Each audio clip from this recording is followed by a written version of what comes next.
आऊज़ु बिल्लाहि मिनश्शैतानिर्रजीम बिस्मिल्लाहिर्रहमानिर्रहीम रब्बि इश्रह ली सदरी व यस्सिर ली अमरी वहलुल उक़दतम मिन लिसानी यफ़क़हू क़ौली। बिस्मिल्लाहिर्रहमानिर्रहीम इन्नल्लाह व मलाइकतहू युसल्लूना अलन नबी या अय्युहल्लज़ीना आमनू सल्लु अलैहि व सल्लिमू तस्लीमा। अल्लाहुम्मा सल्लि अला मुहम्मदिन व अला आलि मुहम्मद कमा सल्लैता अला इब्राहीम व अला आलि इब्राहीम इन्नका हमीदुम मजीद। अल्लाहुम्मा बारिक अला मुहम्मदिन व अला आलि मुहम्मद कमा बारकता अला इब्राहीम व अला आलि इब्राहीम इन्नका हमीदुम मजीद। अस्सलाम वालेकुम व रहमतुल्लाहि व बरकातुहू।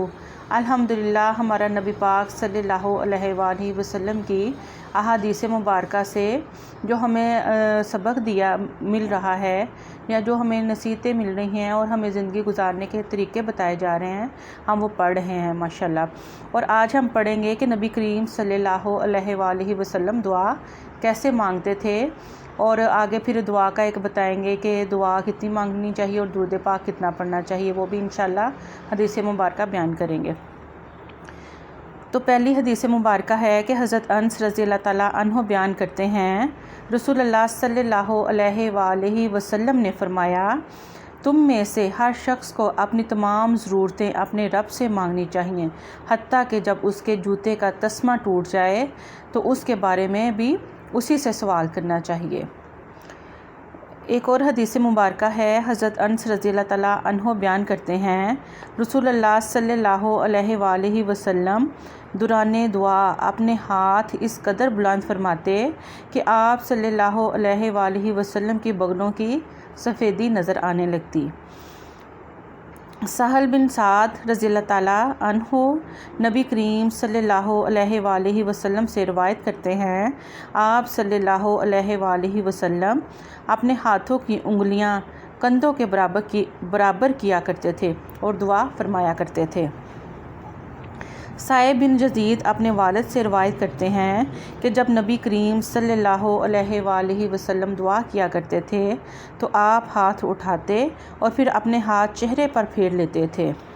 सुभान अल्लाह। अहमद में हदीस मुबारका है कि अबू सईद खुदरी रज़ियल्लाहु ताला अन्हु से रिवायत है कि नबी करीम सल्लल्लाहु अलैहि वसल्लम ने फरमाया, जब कोई मुसलमान कोई ऐसी दुआ करता है जिसमें गुनाह और कता रहमी ना हो तो अल्लाह इस वजह से 3 चीज़ों में से उसे एक अता फरमा देता है, या तो उसकी दुआ फ़ौरन कबूल फरमा लेता है, या उसे उसके लिए आखिरत में ज़ख़ीरा कर लेता है, या फिर इसकी मिसल तकलीफ़ इससे दूर फरमा देता है।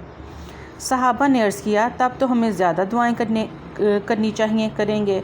आप सल्लल्लाहु अलैहि वसल्लम ने फरमाया, अल्लाह ताला दुआ कबूल करने में बहुत ज़्यादा है। सुभान अल्लाह। ये देखें, इस हदीस मुबारका में ये बताया गया है कि जब भी हम अल्लाह ताला के आगे हाथ उठाते हैं, पहली बात तो ये है कि ये अल्लाह ताला की तौफीक से होता है कि हम अल्लाह ताला से दुआ मांग रहे हैं, क्योंकि हमने अपनी तमाम ज़रूरतें, हमारी ख्वाहिशात और जो भी हमारी ज़िंदगी की डिमांड्स हैं, हमने अल्लाह ताला से ही मांगनी है।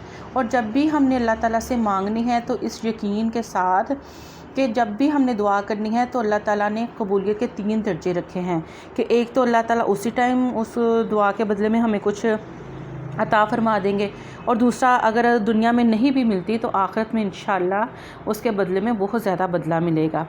और तीसरी इसकी ये है कि अगर हमें वो दुआ हमें महसूस होती है कि वो हमारी कबूल नहीं हो रही, लेकिन अल्लाह ताला उसके मसल कोई हमसे तकलीफ़ दूर कर देंगे। इसी तरह बहकी में हदीस मुबारका है, इब्ने अब्बास रज़ियल्लाहु ताला अन्हु नबी करीम सल्लल्लाहु अलैहि वसल्लम से रिवायत करते हैं, आप सल्लल्लाहु अलैहि वसल्लम ने फरमाया, 5 दुआएं हैं जो कबूल की जाती हैं। मज़लूम की दुआ हत्ता कि वो इंतकाम ले ले, हाजी की दुआ हत्ता कि वो वापस आ जाए, मुजाहिद की दुआ हत्ता कि वो जहाद से फारिग हो जाए, मरीज़ की दुआ हत्ता कि वो सेहत याब हो जाए, और बाई की दुआ जो वो अपने मुसलमान भाई के लिए उसकी अदम मौजूदगी में करता है। फिर फरमाया, इन दुआओं में भाई की गायबाना दुआ बहुत जल्द कबूल होती है। माशाल्लाह, ये देखें, हदीस मुबारका से हमें पता चल रहा है कि दुआ किन किन लोगों की बहुत ज़्यादा कबूल होती है। इसमें एक तो मज़लूम की दुआ है, जब तक वो मज़लूम रहता है उसकी दुआ कबूल होती है। اور حج کرنے والے کے لیے جو شخص حج کرنے جاتا ہے، حج کے دوران اس کی ماشاءاللہ ساری دعائیں قبول ہوتی ہیں۔ اور اسی طرح کوئی مجاہد ہے تو وہ جہاد سے جب تک واپس نہیں آتا اس کی دعا قبول ہوتی ہے۔ اور خاص یہ ہمارے لیے سبق ہے کہ مریض کی دعا، جب بھی ہم میں سے کوئی مریض ہو، بیمار ہو یا بیماری کا سامنا کرنا پڑ جائے تو ہمیں اس حالت میں بہت زیادہ اللہ تعالیٰ سے دعائیں کرنی چاہیے۔ آپ یقین کریں، میں تو اپنے بچوں کو بھی کبھی کبھی کہتی ہوں اور خود بھی، کہ ہمیں اس ٹائم بہت زیادہ مطلبی ہو جانا چاہیے، اور مطلبی سینس میں کہ ہمارے دل میں جو بھی خواہشات ہیں، جو بھی ہماری ڈیمانڈز ہیں، ہمیں اس ٹائم اللہ تعالیٰ کے حضور رکھنی چاہیے۔ اور بیمار تو ہم ہوتے ہی ہیں، پہلے ہی دل پریشان ہوئے ہوتے ہیں، تو پریشانی کی حالت میں اور بیماری کی حالت میں اللہ تعالیٰ بہت جلد دعا قبول کرتے ہیں۔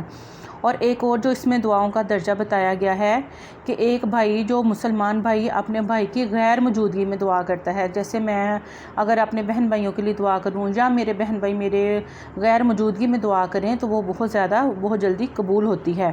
اور حدیث مبارکہ کے الفاظ ماشاءاللہ کہ پھر فرمایا ان دعاؤں میں بھائی کی غائبانہ دعا بہت جلد قبول ہوتی ہے۔ تو ایک دعا ہمیں چاہیے کہ ہم اپنے بہن بھائیوں کے لیے اور آپس میں جو بھی ہماری ہوتی ہیں ضرورتیں ہیں، ہمیں اپنے بہن بھائیوں سے ڈسکس کر کے دعا کے لیے کہنا چاہیے۔ خاص طور پر ہمیں بھی ان کے لیے بہت زیادہ دعا کرنی چاہیے۔